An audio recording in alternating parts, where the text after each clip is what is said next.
এই ডিসিশন নিয়েছে আমাদের জয়নাল স্যার।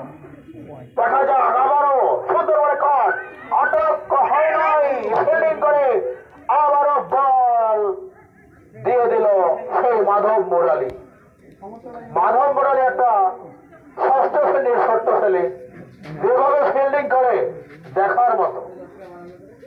মাধব অসাধারণ পারফরমেন্স দেখিয়েছিল। আবারও সোহেল ম্যাচ ম্যাচ টু আবারও সম্ভাবনা, কিন্তু সম্ভবত হয় নাই। দেখা যাক আম্পায়ারের সিদ্ধান্ত চূড়ান্ত। এবারে আবারও সোহেলের বল, যদিও বলে ব্যাটে লেগেছিল কিন্তু শক্তির সমস্যা ছিল।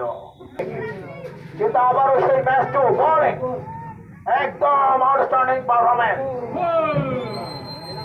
আবারও 4 রান আমাদের অষ্টম শ্রেণীর খাতায় যুক্ত হয়ে গেছে 4 রান।